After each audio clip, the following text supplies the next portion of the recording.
경기도 용인시 공무원 6명이 반도체 클러스터 사업지구 내에서 토지를 취득한 것으로 조사돼 투기 의혹이 있는 3명을 수사 의뢰하기로 했습니다.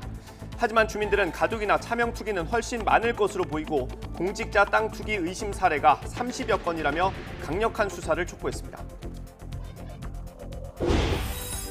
한국계 여성 4명 등 8명을 살해한 총격 사건 범인에 대해서 증오범죄 기소를 배제하지 않는다고 애틀랜타 경찰이 밝혔습니다. 바이든 대통령은 피해자들을 기리기 위해서 연방관공서와 군에 조기 개양을 명령했습니다. 유럽의약품청이 논란이 된 아스트라제네카의 코로나19 백신은 안전하고 효과적이라고 밝혔습니다. 한동안 아스트라제네카 백신의 접종을 중단했던 독일과 프랑스는 즉각 접종을 재개하기로 했습니다.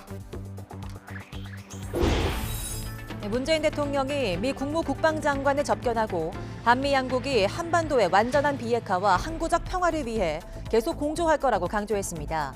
한미 외교국방장관은 5년 만에 2+2 회의에서 북핵 문제를 우선 관심사로 두고 긴밀히 공조하기로 했습니다. 국민의힘 오세훈, 국민의당 안철수 서울시장 후보 단일화 협상이 여론조사 방식 의견 차이로 무산됐습니다. 국민의힘 김종인 비상대책위원장은 안 후보가 정신이 이상하다고 거칠게 비난했습니다.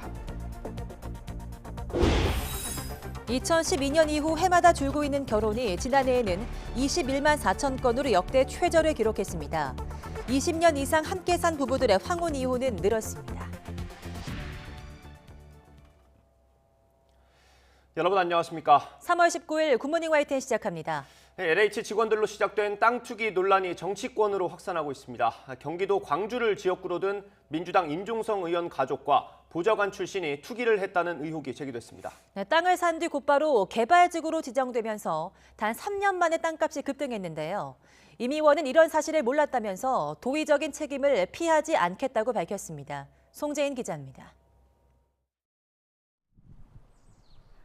2,000가구 규모의 주택 조성 사업이 예정된 경기 광주시 고산 일대입니다. 지난 2018년 11월 민주당 임종성 의원의 누나와 사촌, 임 의원의 보좌관 출신인 이명동 경기도 의원 배우자 등 4명은 사업지구 바로 바깥쪽에 있는 땅을 일제히 매입했습니다. 지분 쪼개기 형식으로 사들인 땅만 모두 6,400여 제곱미터입니다. 그런데 꼭 한 달 뒤 광주시가 고산 2지구 도시관리계획 변경안을 고시하며 본격적인 사업 추진을 알렸습니다. 1년 뒤 시공사 선정까지 이뤄지면서 호재는 자연스레 임 의원 가족 등에게 돌아갔습니다. 평범한 임야였던 땅값은 3년 동안 급격히 뛴 것으로 알려졌습니다. 사전에 개발 정보를 알고 매입한 게 아니냐는 투기 의혹이 불거지면서 임 의원은 결국 고개를 숙였습니다. 누나와 도 의원의 토지 매입 사실은 몰랐다면서도 도의적 책임을 피하지 않겠다며 사주했습니다. 이딴 민주당 의원들의 투기 의혹에 국민의힘은 이쯤 되면 더불어 투기당이라며 비판 수위를 끌어올렸습니다. 지금까지 차고 넘치는 자당 소속 정치인들의 부동산 투기 의혹이 지천인데 꿀먹은 벙어리가 되셨습니다. LH 사태 촉발 이후 민주당 의원이 연루된 투기 의혹이 불거진 것만 벌써 7번째. 4월 보궐선거를 앞두고 LH발 민심 악화가 좀처럼 잦아들지 않는 가운데 민주당으로서는 곤혹스러운 상황이 이어지고 있습니다. YTN 송재인입니다. 민주당 임종성 의원 외에도 정치권의 땅 투기 의혹은 재보선 바람까지 타고 점점 확산하는 모습입니다. 전해철 행정안전부 장관 전 보좌관이 3기 신도시 지정 한 달 전 대출을 받아 토지를 구입한 것과 관련해서는 땅 투기 의혹을 수사해달라는 고발장이 경찰에 접수됐고, 송철호 울산광역시장 배우자는 경기도 용인시의 한 임야를 쪼개기 방식으로 매입한 의혹이 제기됐습니다. 송 시장은 교수였던 아내 제자 부탁으로 매입했을 뿐이며 당시 바쁜 일정에 정확한 내용을 확인 못했다고 해명했습니다. 경남 창원에선 근린공원 개발 과정에서 국민의힘 강기훈 의원의 과수원에 심어진 나무를 잘못 계산해서 보상금 6천만 원을 과다 지급한 사실이 드러나 회수 조치될 예정이고, 경북 영천시 의회 소속 기초의원 2명은 비공개 개발 정보를 이용해 땅 투기를 한 혐의로 자택과 사무실 등이 압수수색을 받았습니다.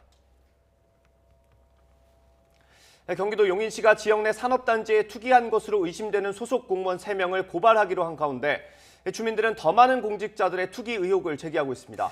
주민들은 인근 토지 거래 600여 건을 전수조사한 끝에 투기 의심 정황 거래 30여 건을 발견했다며 수사를 요구했습니다. 주민 발언 들어보시죠. 총 전수조사한 거에 600여 개의 거래 내역 중에서 약 80개의 의심 사례들을 발췌를 했고 그중에서 50개가 공직자 관련으로 의심 정황이 있었습니다. 그래서 오늘 저희가 하고자 하는 것은 그중에서 30개의 의심 정황이 있는 토지건에 대해서 수사를 촉구하는 자리를 갖고자 했습니다.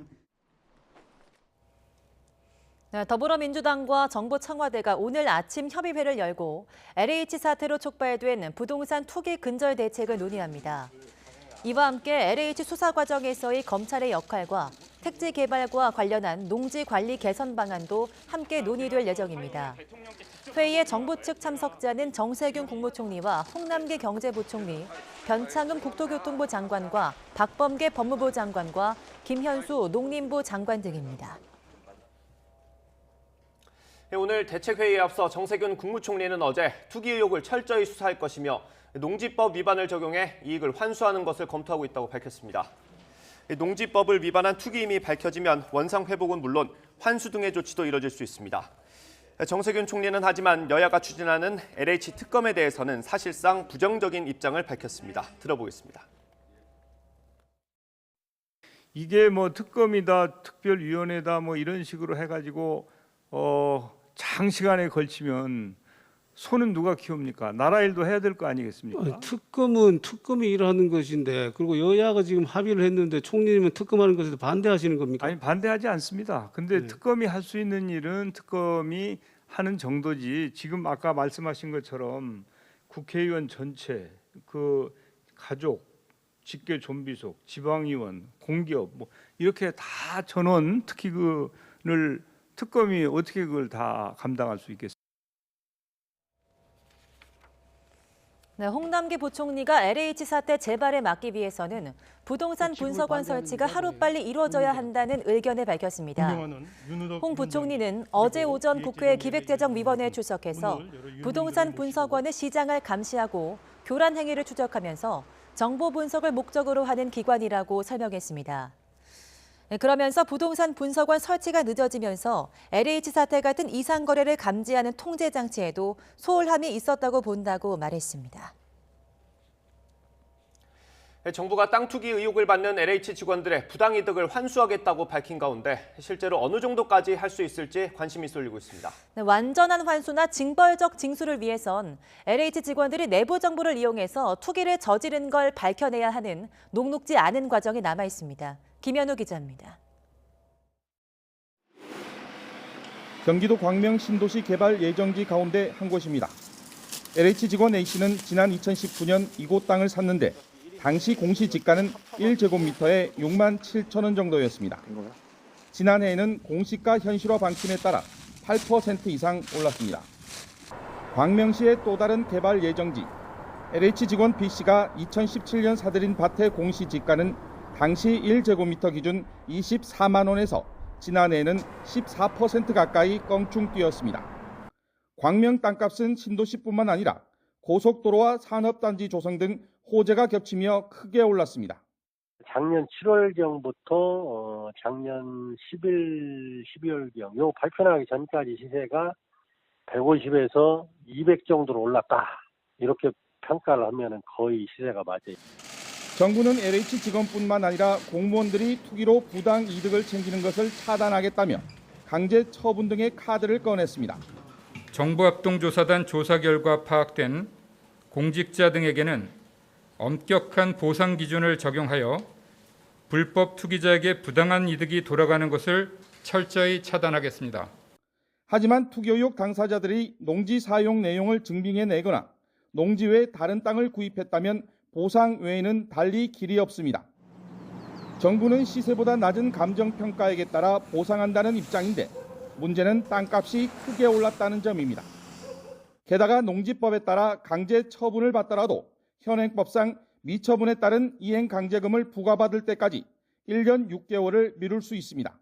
개발사업 지역의 토지 취득 연도와 보유 기간에 따라서 차등 적용하는 게 맞습니다. 예를 들면은 단기적으로 1년, 2년 이내에 투기를 보고 들어온 소유는 결국에 투자 금액 그 이하로 보상하거나 투자 금액만 보장하는 거예요. LH 직원뿐 아니라 21대 국회의원의 25%, 재산 공개 대상 고위 공직자 4명 가운데 1명이 농지를 갖고 있는 상황에서 투기 의심 사례를 찾아내 국민 눈높이에 맞는 처분을 내리기까지는 갈 길이 멀어 보입니다. YTN 김현우입니다. 내부 정보를 이용해 땅 투기를 한 혐의를 받는 LH 직원들이 이르면 오늘부터 경찰에 소환될 것으로 보입니다. 보상 담당으로 일하면서 가족과 함께 개발 예정지에 땅을 사고 지역 주민들과의 유착 의혹까지 제기된 LH 직원이 가장 먼저 소환될 거라는 관측이 많습니다. 김지환 기자의 보도입니다. 3기 신도시로 지정된 경기 시흥시 무진해동 땅. 지난 2018년 4월 LH 직원 강모 씨가 부인, 상사 부부와 함께 사들인 곳입니다. 특히 신도시가 잠정 확정된 2달 전 부랴부랴 흙을 덮고 나무를 심은 터라 개발 정보를 미리 알고 보상을 노린 것 아니냐는 추측도 나왔습니다. 그때는 농사를 지었어요.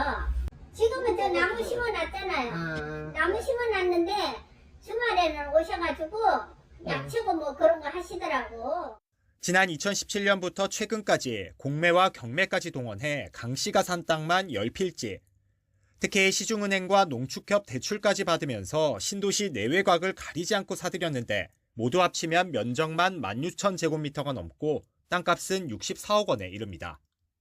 본인과 부인 명의는 물론이고 전현직 LH 직원들과도 함께 땅을 샀습니다.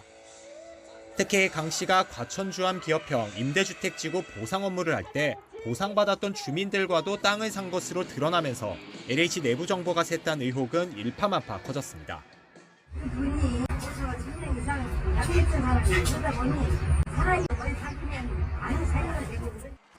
이에 따라 경찰은 강 씨를 이번 사건의 핵심 피의자로 보고 본격 소환을 준비하고 있습니다.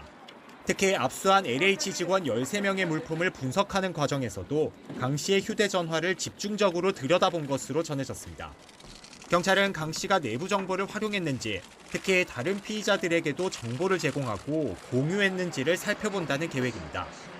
동시에 경찰은 전북 원정 투기에 앞장선 전현직 LH 직원 6명에 대한 수사에도 속도를 낼 방침입니다.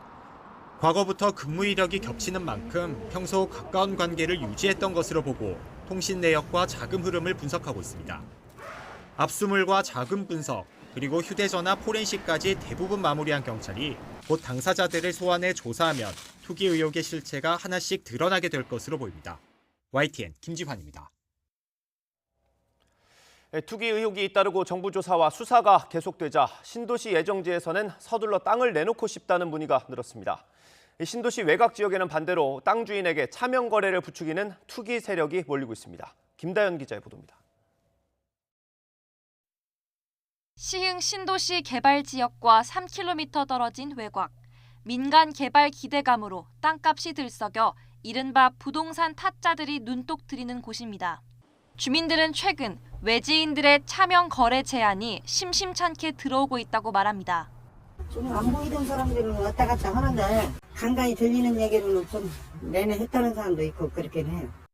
이달 초 지방에서 온 여성이 지인 여러 명과 매입할 땅을 보러 온 모습이 목격되기도 했습니다. 27명의 인원이 들어보니까 대전 사람만이 아니야. 성남 사람도 있고 일산 사람도 있고 부대가 한 70평 되는 것 같은데. 연락처는 어떻게 알았는지 토지를 팔라며 지분 쪼개기를 부추기는 전화에도 시달렸습니다. 계속 전화 부동산에서 쪼개기 해갖고 줄 테니까는 팔으라고. 연락 온 지는 한 4개월 됐어. LH 터지기 전이네요. 네. 이렇게 신도시 변두리는 농지를 사려 안달난 투기 세력이 몰리는 반면 개발 예정지는 땅을 내놓으려는 소유주가 부쩍 늘었습니다. 혹시나 이 물건 내놔도 팔릴까요? 이런 적은 한 지지난주인가? 지금 내놓는다 한들 누가 사겠냐? 혜택도 없는데. LH 직원들의 투기 의혹이 남의 일 같지 않은 공직자들이 땅을 급하게 처분하려는 것으로 부동산 업계는 보고 있습니다. 건명물 나오면 이상하다는 거지. 100원짜리인데 뭐 70원, 80원 나온다던가 그 사람하고 친밀대가 가는데 친밀도 비밀을 이렇게 줄 때. 정부 합동특별수사본부는 국세청 등 관계기관과 협력해 차명 거래 여부를 살펴보고 있습니다. 투기꾼들도 발빠르게 움직이면서 수사도 더욱 속도를 내야 할 걸로 보입니다. YTN 김다연입니다.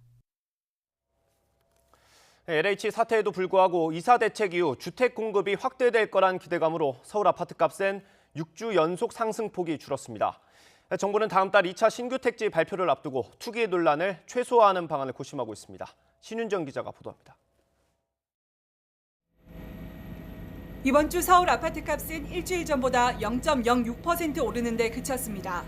2월 첫째 주 0.1%에서 이사 대책 발표 이후 상승폭이 꾸준히 줄고 있는 겁니다. 수도권은 0.27%, 전국적으로는 0.23% 올랐는데 지난주보다는 오름폭이 모두 소폭 줄었습니다. 한국부동산원은 이사 대책에 따른 물량 확대 기대감과 매수 심리 안정세, 주택담보대출 금리 상승 등으로 거래량이 감소하며 상승폭도 줄었다고 설명했습니다. 전문가들은 작년보다 대폭 오른 아파트 공시가격까지 최근 발표됐기 때문에 당분간은 상승폭이 제한적일 것으로 전망하고 있습니다. 올 들어서는 신규 매수가 뜸하고 장기 상승에 따른 피로감까지 겹쳐서 거래량이 감소하고 있는 것으로 분석이 되고요. 보유세나 양도세를 줄이려는 절세 매물들이 나올 수 있지만 매수세가 둔화되고 있어서 당분간 소강 국면이 지속될 것으로 예상이 됩니다. 정부는 LH 사태로 공급 계획이 차질을 빚을 수 있다는 일부의 우려를 없애기 위해 공급 대책을 예정대로 추진하겠다고 거듭 강조했습니다. 특히 다음 달 발표될 15만 호 규모의 2차 신규 택지에서 투기 의혹을 사전에 차단하는 데 사활을 걸고 있습니다. 2차 택지의 경우에는 택지 발표 전후에 토지거래 내역 분석 등을 통하여 투기 세력을 색출하여 수사를 의뢰하는 등 엄정 조치하면서 발표하도록 하겠습니다. 이와 관련해 국토부 관계자는 3기 신도시 전수조사 때처럼 LH나 국토부 직원 등의 토지 소유 여부와 함께 지분 쪼개기 등 이상거래 내역을 함께 들여다보는 투트랙 방식을 검토하고 있다고 말했습니다. 일부 투기 수요 때문에 공급 정책이 후퇴할 경우 현 정부에도 리스크가 크다고 볼 수 있습니다. 다만 공무원 같은 경우는 내부 정보를 활용한 거래를 제한할 필요가 있습니다.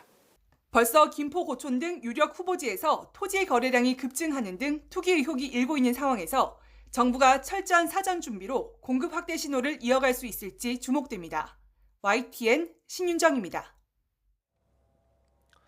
시민단체들이 과도한 임대료 인상 등 등록 임대주택 불법 행위를 접수받아 국토교통부에 신고하기로 했습니다. 참여연대와 민주사회를 위한 변호사 모임 등은 기자회견을 열고 지난해 임대주택 등록 활성화 방안에 따라서 정부가 임대사업자에게 각종 혜택을 주면서도 관리 감독을 소홀히 해서 불법 행위가 잇따르고 있다며 이같이 밝혔습니다. 유영민 대통령 비서실장이 1년여 전 과학기술정보통신부 장관 퇴임 뒤 공개됐던 재산보다 8억 원가량 늘어난 39억 1천만 원의 재산을 신고했습니다. 정부 공직자윤리위원회는 지난해 12월 임용됐거나 퇴직한 전 현직 고위공직자 103명의 재산 등록 사항을 관부에 게재했습니다. 유영민 실장은 기존의 송파구 신천동 아파트를 팔고 같은 동네에 더 넓은 아파트를 매입한 것으로 나타났습니다. 노영민 전 대통령 비서실장은 2주택 정리 과정에서 논란을 빚었던 반포동과 충북 청주 아파트를 모두 매각했고 청주 복대동 아파트 전세권을 보유한 걸로 나타났습니다. 네, 한인 등 아시아계 여성 6명을 포함해서 희생자 8명을 낸 애틀랜타 총격 사건을 저지른 로버트 애런 롱에 대해서 경찰이 증오범죄 기소를 배제하지 않는다고 밝혔습니다. 이 아시아계를 향한 증오범죄를 멈추라는 시위가 미국 곳곳에서 벌어지고 있고 조 바이든 대통령은 희생자를 기리기 위해서 조기 계약을 지시했습니다. 애틀랜타 사고 현장에 저희 특파원 나가 있습니다. 강태욱 특파원. 예, 총격 사고 현장입니다. 네, 현장 분위기 어떻습니까? 네, 이번 사건이 아시아계를 향한 범죄 가능성이 크게 거론되면서 관심이 커지고 있는데요. 이를 반영해 이곳에는 현장 소식을 전하기 위해 미국 방송사들의 모습도 볼 수 있습니다. 총격 사건이 벌어진 스파에는 희생자들을 애도하는 꽃다발들이 놓이고 있고요. 일부 한인 유학생들도 아시아 사람들을 향한 증오범죄를 그만두라는 시위에 나서기도 했습니다. 이 같은 시위는 지난밤에는 미국 곳곳에서 벌어졌는데요. 특히 워싱턴 DC에서는 차이나타운에서 200여 명이 모여 집회를 열고 밤늦게까지 시위를 했습니다. 시위대는 지난해 미국을 달궜던 흑인 생명도 소중하다 운동처럼 아시아계의 생명도 소중하다는 구호를 외쳤습니다. 한글 피켓을 들고 시위에 참여한 한인들도 있었습니다. 특히 애틀란타를 중심으로 조지아주의 20여 개 한인 단체가 비상대책위원회를 꾸렸는데요. 이들은 기자회견을 열고 수사당국이 총격범을 정신 이상자라고까지 감싸고 있다면서 이번 사건은 명백한 인종범죄라고 규탄했습니다. 수사는 어떻게 진행되고 있습니까? 네, 어제 이어 오늘도 경찰의 중간 수사 결과 발표가 있었습니다. 총격범의 증오범죄 가능성을 확인했습니다. 증오범죄 혐의에 대한 기소를 배제하지 않겠다고 밝혔습니다. 어제 초동수사 결과 발표 때 성중독성을 크게 부각해 문매를 맞은 영향도 있는 듯 보입니다. 애틀란타 경찰은 이와 함께 총격 사건을 조사 중이며 범행 동기를 파악하려고 하고 있다고 밝혔습니다. 또 용의자 롱이 총격 사건이 일어났던 곳을 자주 다녔다고 덧붙였습니다. 이런 가운데 용의자 롱이 첫 법정 출석을 취소했다고 워싱턴 포스트가 보도했습니다. 롱은 체로키 카운티에서 저지른 범행과 관련해서 이곳 시각으로 오늘 오후 판사 대면을 위해 카운티 법원에 출석할 예정이었습니다. 하지만 변호인을 통해 서면으로 출석 포기 의사를 밝혔으며 자세한 이유는 밝히지 않은 것으로 전해졌습니다. 네, 그런가 하면 바이든 미국 대통령이 이번 총격 사건의 피해자들을 기리기 위해서 연방관공서 등에 조기 개항을 지시했다고요. 네, 이곳 시간으로 오늘부터 연방관공서와 군에 조기 개항을 명령했습니다. 다음 주 월요일인 오는 22일 월요일 때까지 미국 전역의 관공서와 해외 대사관 등에 적용됩니다. 바이든 대통령은 포고문을 통해 애틀란타 대도시권 지역에서 저질러진 무분별한 폭력 행위의 희생자들에 대한 존중의 표시로 조기 개항을 명령한다고 밝혔습니다. 이와 함께 이곳 시각으로 내일 바이든 대통령과 카멀라 해리스 부통령이 애틀란타를 방문해 아시아계 지도자와 회의를 개최할 예정입니다. 이번 방문은 경기부양 예산안에 대한 홍보를 위해 잡아놓은 일정인데 이번 총격 사건을 계기로 긴급히 마련된 것으로 전해졌습니다. 지금까지 총격 사건 현장에서 YTN 강태욱입니다. 고 박원순 전 서울시장 성추행 사건 피해자를 피해 호소인이라고 불러 논란이 됐던 민주당 진선미, 남인순, 고민정 의원이 일제히 박영선 서울시장 후보 캠프 직책을 내려놨습니다. 진선미 의원은 어제 SNS에서 피해자의 고통을 포함해 모든 상황을 막아낼 수는 없었을까 통곡의 시간을 보내고 있다면서 이제라도 피해자에게 용서를 구한다며 공동선대본부장직 사퇴의 뜻을 밝혔습니다. 남인순 의원 또한 피해자에게 고통을 드린 데 깊이 사과하고 일상 회복을 진심으로 바란다며 캠프 측에 공동선대본부장직 사임 의사를 전했습니다. 캠프 대변인인 고민정 의원 역시 SNS를 통해 자신의 잘못된 생각으로 박원순 전 시장 성추행 사건 피해자에게 고통을 안겨드린 점을 머리 숙여 사과드린다며 사퇴 의사를 밝혔습니다. 고 박원순 전 서울시장의 지지자 일부가 성추행 사건 피해자인 A씨를 공직선거법을 위반한 혐의로 서울시 선거관리위원회에 신고했습니다. 서울시 선관위 관계자는 관련 신고가 접수돼 사실관계를 확인하고 있으며 신고 내용과 상황 등을 토대로 선거법 위반 여부를 판단하겠다고 설명했습니다. 앞서 한 온라인 커뮤니티의 회원은 공무원 신분인 A씨가 기자회견을 통해 특정 정당을 떨어뜨리려고 불법 선거운동을 했다며 서울시 선관위에 신고했다는 글을 올리기도 했습니다. 4.7 보궐선거 후보 등록이 어제 시작됐습니다. 하지만 서울시장 야권 후보 단일화 협상은 여전히 빈손입니다. 결국 투표용지에는 오세훈, 안철수 두 후보의 이름이 모두 적히게 됐는데 단일화 효과에도 부정적인 영향이 불가피해 보입니다. 우철희 기자의 보도입니다. 마라톤 협상도 모자라 계속되는 제안의 역제안까지. 하지만 끝내 빈손이었습니다. 후보 등록 당일에도 야권 서울시장 단일 후보를 뽑는 여론조사 방식에 대한 이견을 좁히지 못한 겁니다. 약속을 지켜야 되지만 서두르면서 그 조사 원칙이나 거기에 원칙을 벗어나는 단일화는 하지 말자. 그건 좀 곤란하다. 최대 쟁점은 유선 전화를 여론조사에 반영하느냐 마냐인데 오세훈, 안철수 그 어느 쪽도 양보하지 않았습니다. 경쟁력과 적합도 조사를 각각 다른 여론조사 기관에 하나씩 맡기자는 이야기였거든요. 거기에도 유선 비율이 들어가 있다면 그거는 저희가 수용할 수 없습니다. 결국 여론조사는 시작조차 못한 채 이제 양측은 각각 서울시장 후보로 등록해야 하는 상황이 됐습니다. 이렇게 되면 투표 용지에는 두 후보의 이름이 모두 적히게 됩니다. 다음 달 7일 선거 당일 투표 용지에 기호 1번 더불어민주당 박영선, 2번 국민의힘 오세훈, 그리고 정의당이 불출마하면 4번 국민의당 안철수 후보가 차례로 기재되는 겁니다. 다만 투표용지 인쇄 전날인 28일까지 단일화가 성사되면 물러나는 후보의 기표란엔 사퇴라는 글자가 적힙니다. 만약 단일화 협상이 29일 이후까지 이어지면 이마저도 표시되지 않습니다. 어떤 경우든 두 후보의 이름이 투표 용지에 모두 등장한다는 점에서 단일화의 효과는 줄어들 수밖에 없습니다. 일단 오세훈, 안철수 두 후보 측은 최대한 투표용지 인쇄 전까지라도 합의할 수 있도록 협상의 끈을 놓지 않기로 했습니다. 현재로선 두 후보가 합의한 만큼 여론조사 기관 두 곳에 적합도와 경쟁력을 각각 묻는 방안에 유선 전화 비율을 놓고 최종 타결을 시도할 전망입니다. 오세훈, 안철수 두 후보가 원래 시한으로 정했던 후보 등록 전 단일화는 물 건너갔습니다. 이제는 투표용지 인쇄 전까지 협상을 타결할 수 있을지, 그리고 열흘 정도 남은 기간 줄다리기로 인한 단일화 피로감이 얼마나 될지가 선거에 상당한 영향을 미칠 것으로 보입니다. YTN 우철입니다. 이재명 경기지사와 윤석열 전 검찰총장이 차기 대권 적합도 조사에서 오차범위한 양강구도를 보인다는 여론조사 결과가 나왔습니다. 엠브레인 퍼블릭과 K스탯 리서치, 코리아 리서치, 한국 리서치 등 4개 기관이 지난 15일부터 사흘 동안 진행한 조사 결과 차기 대통령감으로 누가 가장 적합하냐는 질문에 응답자의 25%가 이재명 지사를 뽑았고 23%가 윤석열 전 총장을 꼽았습니다.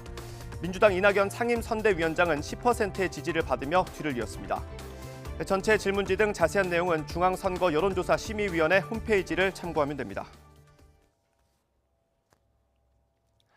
통장 잔고 증명서를 위조한 혐의로 기소된 윤석열 전 총장 장모 최모 씨의 두 번째 재판이 열렸습니다. 재판에 앞서 최 씨 측은 비공개 재판을 신청했지만 받아들여지지 않았고 법원 앞은 또다시 아수라장으로 변했습니다. 이경국 기자의 보도입니다. 북적이는 법원 앞으로 승용차 한 대가 들어옵니다. 윤석열 전 검찰총장의 장모 최 씨가 두 번째 재판에 나온 겁니다.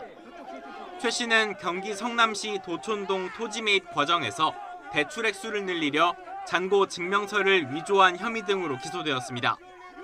최 씨가 도착하자 지지자들은 윤 전 총장의 이름을 부르며 응원했고 반대 측은 최 씨를 비난하며 구속해야 한다고 목소리를 높였습니다. 이들 사이 욕설이 오고 간 것은 물론 승강이까지 벌어지기도 했습니다. 모자를 눌러 쓴 최 씨는 취재진의 질문에 입을 닫은 채 법정으로 향했습니다. 잔고증명서 위조 인정하시나요? 앞서 최 씨 측은 재판 비공개와 방청 금지를 신청했습니다. 지난해 첫 재판 당시 유튜버와 취재진이 몰려 법원 앞이 아수라장이 됐었기 때문입니다. 하지만 재판부는 이를 허락하지 않았고 대신 법정이 있는 건물 앞까지 최 씨가 차를 타고 오는 것을 허용했습니다. 재판부는 심리의 경우 공개가 원칙이라며 피고인이 요청한 신변 보호 조치를 통해 비공개 신청 사유가 상당 부분 해소됐다고 설명했습니다.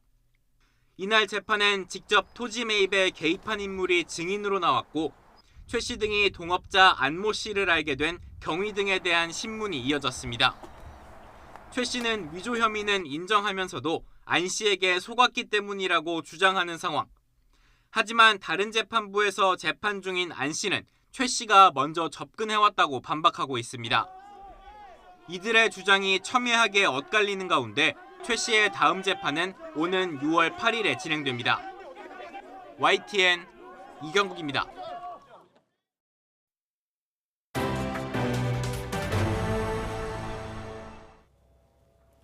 코로나19 소식입니다. 아스트라제네카 백신을 접종한 뒤 혈전증이 확인된 사례가 국내에서 한 건이 더 나왔습니다.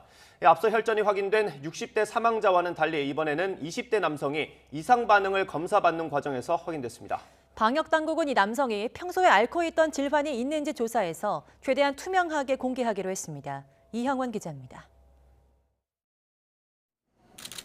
아스트라제네카 백신을 맞은 20대에게서 혈관 피가 굳어 질환이 생기는 혈전증이 확인됐습니다. 코로나19 1차 대응 요원으로 지난 10일 백신을 맞은 뒤 두통과 몸이 떨리는 오한 증상이 나타난 것으로 신고됐습니다. 닷새 넘게 계속되자 혈액 검사와 영상의학 검사 MRI를 받았는데 MRI에서 혈전증 소견이 나온 겁니다. 뇌 병변까지 확인돼 혈전과의 관련성을 조사하고 있습니다. 영상의학 검사 소견상 혈전증이 소견이 확인돼서 이상 반응 신고 시스템에 관련 사항을 신고해 주신 사례입니다. 장소와 시간, 백신 종류까지 모두 같은 상황에서 다른 접종자는 이상 반응이 확인되지 않았습니다. 백신과 혈전 인과성이 떨어질 가능성에 무게가 실리는 이유입니다. 다만 앞서 사망 신고 사례 가운데 혈전이 확인된 요양병원 환자처럼 60대 고령이 아닌 만큼 기저질환 여부 등 철저한 조사가 필요하다는 지적입니다. 특히 20대는 드무니까 선천적 혈관 기형이라든지 특별한 약을 오랫동안 먹어서 어떤 혈액 응고 시스템에 장애가 왔다든지 이제 이런 것들을 좀 살피는 게 기본이고요. 혈전 사례가 잇따르는 가운데 당장 다음 주부터 시작되는 만 65살 이상 고령층 접종도 부담입니다.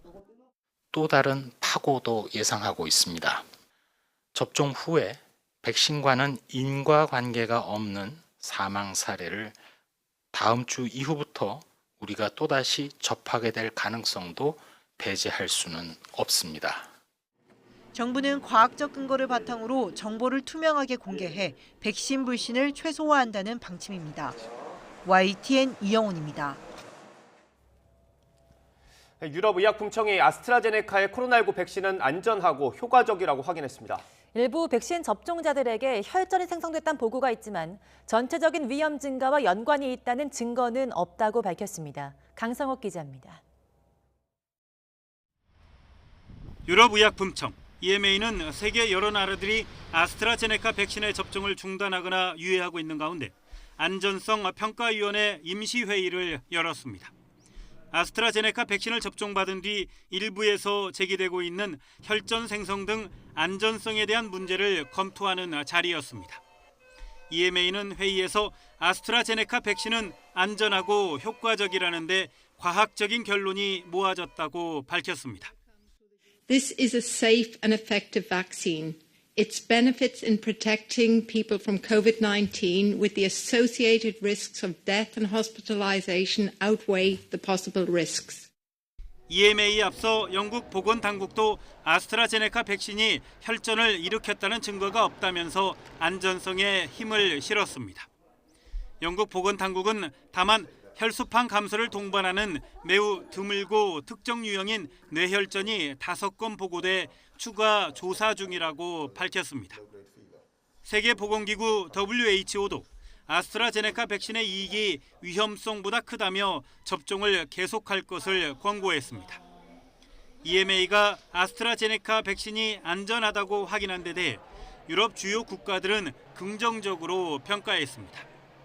한동안 아스트라제네카 백신의 접종을 중단했던 독일과 프랑스는 즉각 접종을 재개하겠다고 밝혔습니다. YTN 강성욱입니다. 콜센터와 같은 방식으로 운영되는 부동산 홍보 판매 사무실에서 코로나19 집단 감염이 발생했습니다. 또 대구시의원이 회기 중 양성 판정을 받아 시의회가 폐쇄되고 대구시장 등 200여 명은 진단 검사를 받았습니다. 허성준 기자입니다. 직원 18명이 코로나19에 확진된 부동산 홍보 판매 사무실입니다. 직원은 5, 60대 여성 40여 명으로 불특정 다수에게 전화를 걸어 부동산 구입을 권유하는 이른바 기획부동산으로 불리는 곳입니다. 한때 집단 감염의 진원지로 지목됐던 콜센터와 같은 방식으로 운영됐지만 방역수칙은 제대로 지켜지지 않았습니다. 부동산 관련 사무실에서 종사자 15명, 그리고 이들과 접촉한 지인 3명, 총 18명의 발생이 있었습니다. 사무실에서 식사를 한다든지 회의를 하고 또 잦은 현장 출장으로 인한 구성원 간의 밀접한 접촉이 있었습니다. 대구에서는 또 시의원이 코로나19에 감염돼 비상이 걸렸습니다. 건설교통위원회 황순자 의원으로 지난 16일 저녁 증상이 나타나 17일 검사를 받고 확진됐습니다. 황 의원은 증상이 나타나기 전 임시회 개회식에 참석해 동료 의원은 물론 권영진 대구시장과 강은희 대구시 교육감 등 대구 지역 주요 인사와 접촉한 것으로 확인됐습니다. 방역당국은 권 시장 등 200여 명을 상대로 진단검사를 벌이고 결과가 나올 때까지 자택에서 대기하도록 했습니다. 대구시의회 각 상임위원회도 무기한 연기됐고 사무처 직원 100여 명도 검사 결과와 상관없이 재택근무에 들어갔습니다. YTN 송준입니다. 네, 어제 0시부터 밤 9시까지 전국에서 코로나19 양성 판정을 받은 신규 확진자는 421명으로 확인됐습니다. 그제 같은 시간에 집계된 370명보다 51명이 더 많습니다. 수도권이 305명, 비수도권이 116명입니다. 이에 따라 오늘 0시 기준으로 발표될 신규 확진자는 400명대 중후반에 이를 것으로 보입니다. 코로나19 변이 바이러스가 확산하면서 유럽이 3차 확산에 대한 불안감에 휩싸였습니다. 백신 접종 확대로 신규 확진자가 줄던 미국도 일부 주에서 확진자가 증가하는 등 재확산 우려가 커지고 있습니다. 보도에 김진호 기자입니다. 코로나19 사태가 다시 심각해진 대표적인 유럽 국가는 독일과 이탈리아입니다. 독일의 질병관리청 격인 로베르트 코흐 연구소의 집계에 따르면 전날 신규 확진자는 17,504명으로 일주일 전 같은 날보다 3,000명 이상 늘어났습니다. 신규 코로나19 확진자 중 영국발 변이 바이러스인 B117 감염자 비율은 지난달 5일 5.8%에서 72.2%까지 뛰어올랐습니다. Es könnte sein, dass hier die noch ansteckendere Variante B117 eine Rolle spielt. B117 breitet sich ja insgesamt sehr rasch in Deutschland aus. 이탈리아에서는 지난 16일 코로나19로 인한 하루 사망자가 502명으로 집계됐는데 이는 올해 1월 하순 이후 가장 많은 수치입니다. 이탈리아의 신규 확진자의 절반 이상이 영국발 변이 바이러스 감염자로 파악됐습니다. 한동안 감소세를 보이던 미국의 코로나19 신규 확진자가 일부 주에서 다시 증가세로 돌아섰습니다. CNN 방송은 이번 주 들어 14개 주에서 하루 신규 코로나19 확진자 수가 그 전주보다 10% 이상 증가했다고 보도했습니다. We are in a race to stop transmission, and the emergence of variants that spread more easily has made that even more challenging. 코로나19 변이는 현재까지 개발된 백신의 효과를 제한한다는 점에서 우려가 커지고 있습니다. YTN 김진호입니다. 문재인 대통령이 미국 국무장관과 국방장관을 동시에 만났습니다. 문 대통령은 이 자리에서 한미가 포괄적인 대북 전략을 함께 마련해야 한다고 강조했습니다. 또 한일 관계를 복원하기 위한 노력도 계속하겠다고 밝혔습니다. 차정윤 기자의 보도입니다. 문재인 대통령이 바이든 행정부 출범 후 처음으로 미국의 외교안보 투톱을 만났습니다. 문 대통령은 두 장관이 한국을 우선적으로 찾은 건 한미동맹을 중시하는 바이든 대통령의 강력한 의지를 보여주는 것이라고 평가했습니다. 또 한미 양국이 공동의 포괄적 대북 전략을 마련해 나갈 필요가 있다고 강조했고 미 측도 열린 자세로 소통하겠다고 화답했습니다. 한반도의 완전한 비핵화와 항구적 평화를 위해 빈틈없는 공조를 계속할 것입니다. In the face of today's shifting global dynamics, this alliance is important now more than ever. 문 대통령은 얼어붙은 한일 관계를 복원하겠다는 의지도 밝혔습니다. 한일 관계가 한반도를 넘어 동북아의 평화와 번영에 매우 중요하고 한미일 협력에도 굳건한 토대가 된다는 겁니다. 이에 대해 미 측은 한일 관계의 개선의 중요성에 공감하며 진전을 기대한다고 말했습니다. 이번 접견에서 쿼드나 쿼드 플러스와 관련된 직접적인 논의는 없었다고 청와대는 설명했습니다. 다만 미국은 복잡하게 얽혀있는 미중 관계 속에서 한국과의 긴밀한 소통과 협력을 기대한다는 입장입니다. 미 측은 중국과 관련해선 적대적, 협력적, 경쟁적 관계라는 복잡성이 있다면서 앞으로 한국과 긴밀히 협의해서 도전 과제들을 극복해 나가길 희망했습니다. 관심을 모았던 6월 G7 이전 한미 두 정상의 만남 가능성은 이번 접견에서 구체화되지 않았습니다. 청와대는 한미 간 전략적인 소통 모멘텀을 살려간다면 가까운 시일 안에 한미 정상회담으로 이어질 것으로 기대한다는 원론적인 입장만 밝혔습니다. YTN 차정은입니다. 문재인 대통령 접견에 앞서 열린 외교 국방장관 2+2 회의까지 한미는 협력을 강조했지만 현안에서는 온도차가 감지됐습니다. 특히 쿼드와 관련해 우리 측은 직접적인 논의는 없었다고 말했지만 미국 측은 중국에 대한 날선 비판과 함께 쿼드 관련 현안을 한국과 긴밀히 협력 중이라고 밝혔습니다. 보도에 이승윤 기자입니다. 한미 외교국방 2+2 장관회의 공동 성명에선 중국에 대한 직접적인 언급은 없었지만 규범에 기초한 국제 질서를 훼손하고 불안정하게 하는 모든 행위에 반대한다며 중국을 간접적으로 비판했습니다. 하지만 블링컨 미 국무장관과 오스틴 미 국방장관은 이어진 기자회견에서 거듭 중국에 대한 견제구를 던졌습니다. We are clear-eyed about Beijing's consistent failure to uphold its commitments, and we spoke about how Beijing's aggressive and authoritarian behavior, namely with China, which, as some of you know, is our department's pacing challenge in the years ahead. 미국과 일본, 인도, 호주의 반중 안보 협의체인 쿼드와 관련해선 미국 측은 쿼드에서 다루는 현안을 한국과도 긴밀히 협력 중이라고 밝힌 반면 우리 측은 직접적인 논의는 없었다고 전해 미묘한 입장차가 엿보였습니다.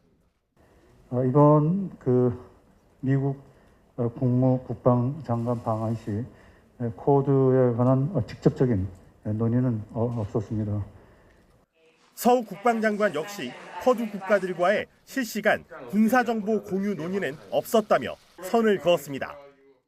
중국에 대한 비판을 계속 이어나가던 블링컨 미 국무장관은 그래도 북한의 비핵화에 중국의 역할이 중요하다고 밝혀 앞으로 미중 갈등 속에 북핵 공조를 조율해야 하는 우리 정부의 면밀한 대응이 그 어느 때보다 중요해졌습니다. YTN 이승윤입니다. 세르게이 라브로프 러시아 외교장관이 오는 23일 2박 3일간의 일정으로 방한합니다. 정의용 외교부 장관은 오는 25일 라브로프 장관과 회담을 열고 양국 간 현안과 한반도 문제 등 주요 관심 사안에 관해 폭넓게 의견을 나눌 예정입니다. 라브로프 장관의 이번 방한은 양국 간 전략적 소통을 강화하고 우호 협력 관계를 더욱 심화하는 계기가 될 것으로 외교부는 기대했습니다.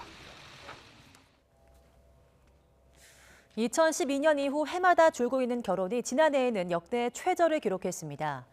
코로나19로 혼인이 연기되거나 취소되고 주거 문제와 일자리 부진 등의 겹친 탓인데요. 20년 이상 함께 산 부부들의 황혼 이혼은 늘었습니다. 보도에 오인석 기자입니다. 지난해 혼인 건수는 21만 4천 건으로 1년 전보다 무려 10.7% 감소했습니다. 관련 통계를 작성한 1970년 이후 최저치입니다. 감소율은 두 번째로 높았는데 두 자릿수 감소는 외환 위기 시절인 1997년 이후 23년 만에 처음입니다. 혼인 건수는 2012년 이후 9년 연속 감소했습니다. 2016년 20만 건대까지 추락했고 이제는 10만 건대 진입을 코앞에 두고 있습니다. 결혼 주 연령층인 30대 인구가 줄고 있는 것이 결혼 감소의 원인으로 꼽힙니다. 지난해 30대 인구는 전년 대비 19만 4천 명이 줄었습니다. 변화된 가치관도 영향을 미쳤습니다. 통계청 조사에 따르면 결혼을 반드시 해야 한다거나 하는 것이 좋다고 생각하는 사람은 51.2%에 그쳤습니다.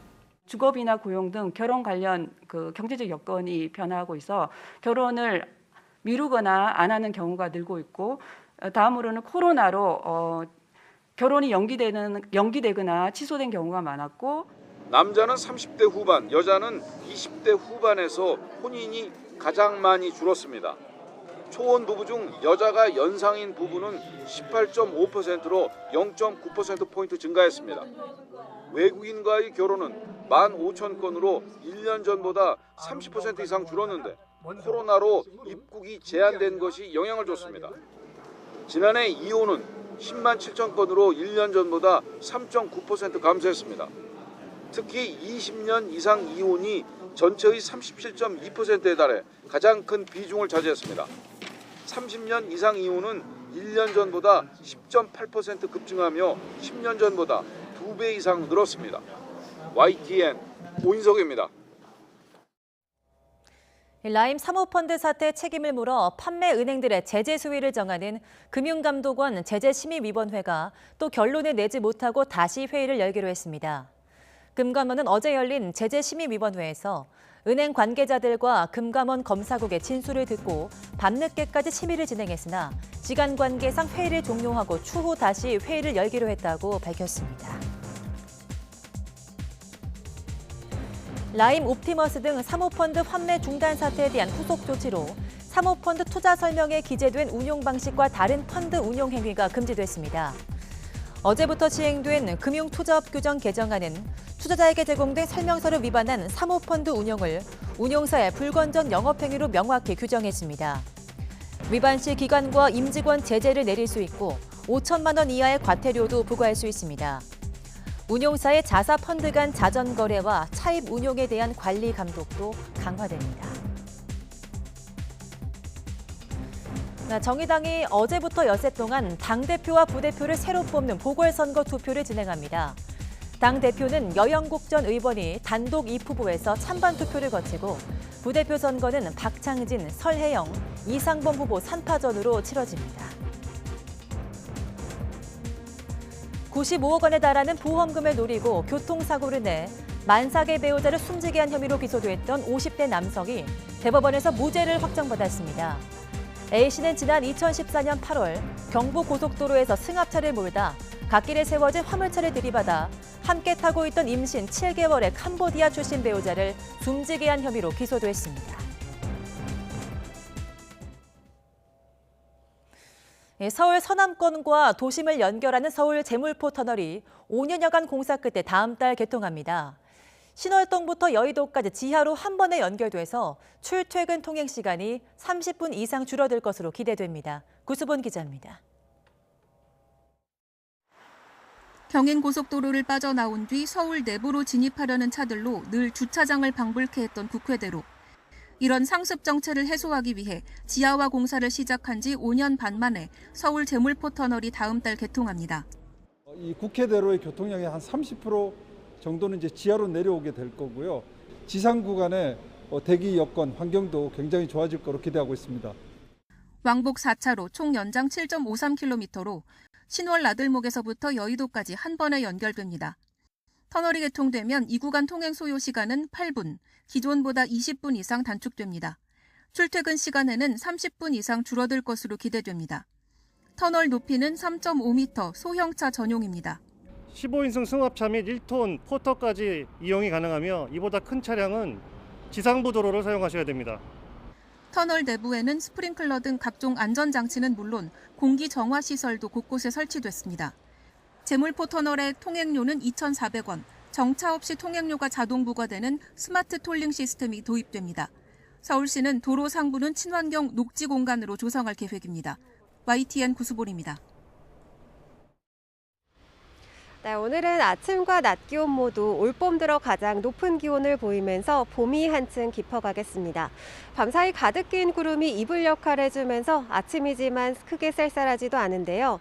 지금 현재 서울 기온이 11.6도로 크게 춥지 않고요. 한낮에는 서울 기온 19도까지 올라서 어제보다도 더 포근하겠습니다. 그래도 나오실 때는 체온 조절할 수 있는 겉옷은 꼭 챙겨주셔야겠습니다. 지금 전국 하늘에는 구름이 많은 모습이고요. 아침 기온은 전국이 10도 안팎을 보이면서 어제보다 3에서 6도가량이 높습니다. 한낮에도 기온은 쑥쑥 올라서 20도 안팎으로 따스함이 감돌겠습니다. 서울과 대전의 낮 기온은 19도, 광주 20도, 대구는 17도 등으로 4월 하순에 해당하는 봄 날씨를 보이겠습니다. 오늘 밤부터는 제주도에 비가 내리기 시작해 절기 춘분인 내일 오전 사이 전국으로 확대하겠고요. 영동 지방은 휴일까지 이어지겠습니다. 이번 비는 주로 제주도와 남해안에 집중되면서 최고 60mm가 내리겠습니다. 서울 등 수도권은 5mm 안팎으로 양이 많지는 않겠습니다. 연일 봄 기온은 짙어졌지만 미세먼지와 황사 때문에 대기 상황이 답답했었는데요. 오늘부터는 먼지 상황이 나아지겠습니다. 오전까지는 수도권과 충남 지역을 중심으로 미세먼지 농도 나쁨 수준을 보이다가 오후부터는 동풍에 의해서 먼지가 밀려나겠고요. 주말 동안에도 먼지 걱정은 없을 전망입니다. 지금까지 YTN 최현미입니다. 경기도 용인시 공무원 6명이 반도체 클러스터 사업지구 내에서 토지를 취득한 것으로 조사돼 투기 의혹이 있는 3명을 수사 의뢰하기로 했습니다. 하지만 주민들은 가족이나 차명 투기는 훨씬 많을 것으로 보이고 공직자 땅 투기 의심 사례가 30여 건이라며 강력한 수사를 촉구했습니다. 한국계 여성 4명 등 8명을 살해한 총격 사건 범인에 대해서 증오범죄 기소를 배제하지 않는다고 애틀랜타 경찰이 밝혔습니다. 바이든 대통령은 피해자들을 기리기 위해서 연방관공서와 군에 조기 개양을 명령했습니다. 코로나19 새 환자가 주 초반엔 300명대로 줄어드는 듯 하다가 다시 주 중반에 400명대로 늘어나는 정체 국면이 이어지고 있습니다. 정부의 기대만큼 환자가 줄지 않으면서 집합 금지를 최소화하는 내용의 사회적 거리 두기 개편 작업이 속도를 내지 못하고 있습니다. 네, 국민의힘 오세훈, 국민의당 안철수 서울시장 후보 단일화 협상이 여론조사 방식 의견 차이로 무산됐습니다. 네, 국민의힘 김종인 비상대책위원장은 안철수 후보가 정신이 이상하다고 거칠게 비난했습니다. 굿모닝 YTN 이어갑니다. 경기도 용인시 공무원 6명이 반도체 클러스터 사업지구 내에서 토지를 취득한 것으로 조사됐습니다. 용인시는 취득자 6명 가운데 투기 의혹이 있는 3명에 대해 수사 의뢰하겠다고 밝혔지만 가족이나 차명 투기는 훨씬 많을 거라는 의구심이 점차 커지고 있습니다. 이기정 기자입니다. 그동안 소문만 무성했던 경기도 용인 반도체 클러스터 공무원 투기 의혹이 수면 위로 떠올랐습니다. 용인 반도체 클러스터는 처인구 원산면 일대에 12조 7,900억 원을 들여 차세대 메모리 생산기지를 구축하는 사업으로 SK하이닉스가 약 122조 원을 투자할 것으로 알려졌습니다. 이러한 계획에 따라 이미 3년 전부터 땅값이 급등하고 토지 이용 계획 등이 담긴 도면이 시중에 나돌면서 정보를 활용한 투기 의혹이 널리 제기된 상태. 백군기 용인시장은 시청과 용인도시공사 직원 4,817명에 대한 토지 거래 현황을 자체 조사한 결과 6명의 명단을 발견하고 3명을 수사 의뢰하겠다고 밝혔습니다. 그러나 나머지 3명의 경우 해당 사업부서에서 근무한 이력이 있거나 토지 취득 경위가 분명하지 않는 등의 의혹이 있어 수사기관에 의뢰키로 한 것입니다. 이들 3명은 투기는 아니라고 말하면서도 부동산 취득 이유를 명확히 해명하지 못하는 것으로 알려졌습니다. 용인시는 도시정책실과 미래산업추진단 등에 근무했던 35명에 대해서는 직원 본인과 형제 자매까지 범위를 확대해 조사에 들어갈 계획이라고 밝혔습니다. 적어도 용인시 내에서 발생한 토지를 이용해서 부당하게 취득한 사적 이익에 대해서만큼은 발본색원하여 원칙대로 처리하도록 하겠습니다. 그간 투기 의혹을 제기해온 주민들은 시가 밝힌 투기 의심 공무원은 공무원 이름과 토지거래 명세서 이름을 대조한 것이어서 가족이나 차명 투기는 훨씬 많을 것이라는 의심을 거두지 않고 있습니다.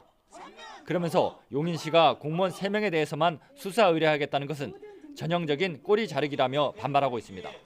YTN 이기정입니다.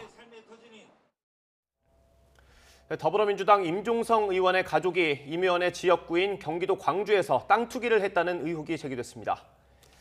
임 의원의 누나와 사촌, 임 의원 보좌관 출신인 경기도의원의 부인은 지난 2018년 광주시 고산 이 택지지구 근처의 땅 6,000제곱미터를 공동 매입한 것으로 알려졌습니다.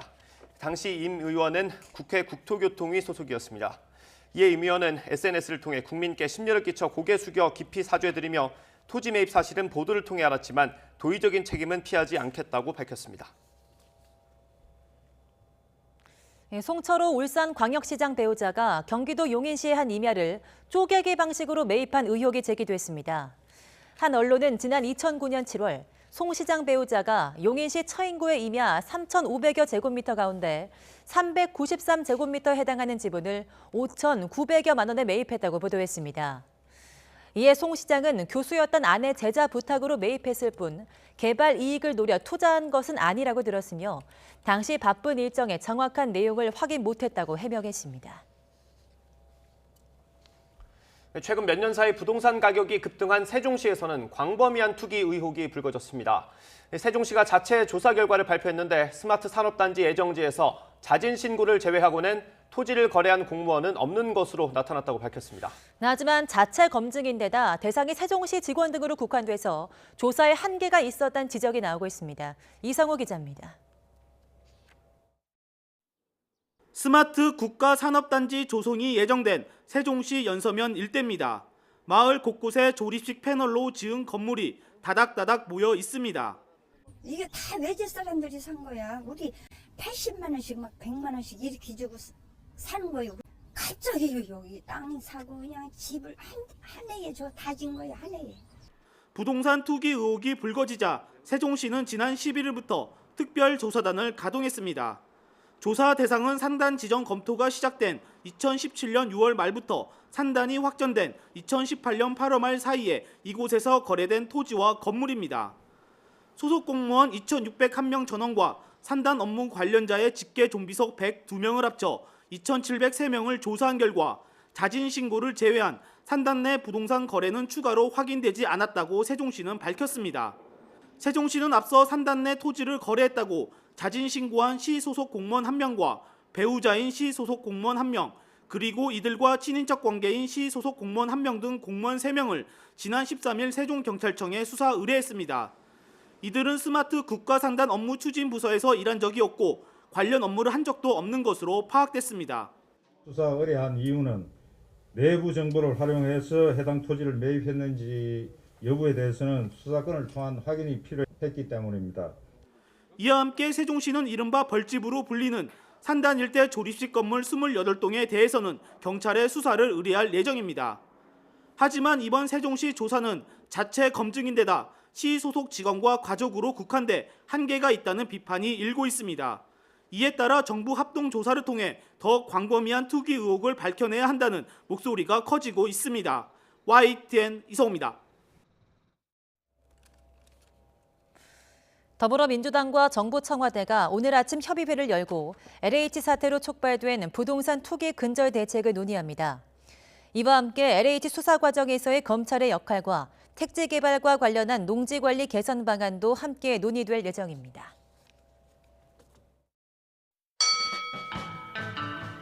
제가 열린 마음으로 논의를 하자고 말씀을 드렸습니다. 국민의힘으로 협의해서 가장 당선 가능성이 있는 후보를 갖다 만들어내는 것인데 충무해요. 더 이상 할 말이 없어요. 그 양반은 정신적으로 자기가 유일한 야당 단일 후보라고 하는 생각을 하고 있는 거라고. 그거는 또 제가 정치 상식으로 봐서 그건 또 제 말도 안 되는 소리고. 야권 지지자분들의 마음이 상처를 입으실까 좀 걱정이 됩니다. 김종인 위원장과 제가 생각이 같다고 봅니다. 그 목표 지점은 같다고 봅니다. 그 사람은 국민의당 후보로 나오겠다는 거고, 그 우리 당의 후보가 확정이 된 다음에 그 다음에 단일화라는 것이 이루어질 수 있는 것이지 그 전에 무슨 단일화를 갖다 할 수가 없어요. 지금 제1야당은 안철수와 싸우는 것 같습니다. 토론도 제대로 할 수 없는 사람이 저는 서울시장 후보가 될 것 같다고 지금 떼를 쓰는 것 같은 그런 인상을 주고 있어요. 이건 후보 뒤에 상황이 있는 것은 아닌가. 그 김종인 위원장님의 사모님이 제 아내와 이름이 같습니다. 혹시 그분과 착각해서 그러신 것 아닌가? 그 말을 한 사람이 자기 당의 위원장을 디스한 거 아닌가? 그 사람은 내가 보기엔 좀 정신이 좀 이상한 사람 같아.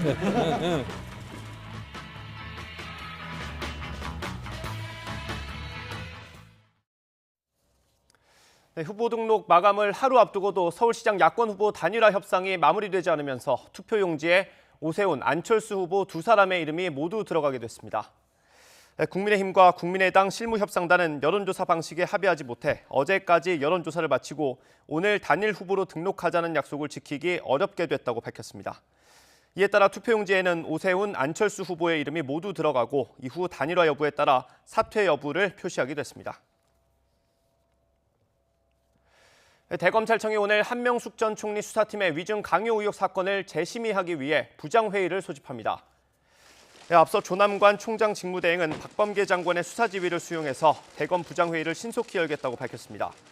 다만 부장검사 회의만으로는 공정성을 담보하기 부족하다는 검찰 내외부 우려가 있다면서 일선 고검장들도 회의에 참여하도록 해서 공정성과 심의 완숙도를 높이겠다고 덧붙였습니다. 김학의 전 차관 출국금지 사건을 다시 넘겨받은 검찰이 이규원 검사를 재소환하고 이성윤 서울중앙지검장에겐 소환을 통보하면서 수사에 속도를 내고 있습니다. 공수처는 검찰에서 넘어온 이규원 검사의 추가 혐의에 대해서도 재이첩 여부를 고심하고 있습니다. 나혜인 기자의 보도입니다. 저희가 재량 이첩을 하면서 우선적 공소권은 유보를 했다 나중에 행사할 것을, 그러니까 이런 식의 이첩이 저희는 현행법상 가능하고 특히 이 사건의 경우에는 적절하다. 공수처가 수사만 재이첩하고 기소 여부는 직접 판단하겠다고 밝히면서 갈등을 빚고 있는 가운데 검찰이 김학의 전 차관 불법 출국금지 의혹 사건 수사에 다시 속도를 내고 있습니다. 먼저 수사 외압 의혹과 관련해 소환 통보에 불응해온 이성윤 서울중앙지검장에게 재차 출석을 요구했습니다. 공수처에 이첩하기 전 이미 3차례 출석을 요구한 데 이어 4번째 소환 통보입니다.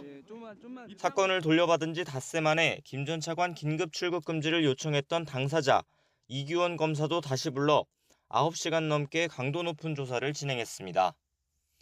현직 검사 피의자들에 대한 수사가 빠르게 진행되면서 이제 관심은 이들의 신병 처리 방향에 쏠리고 있습니다.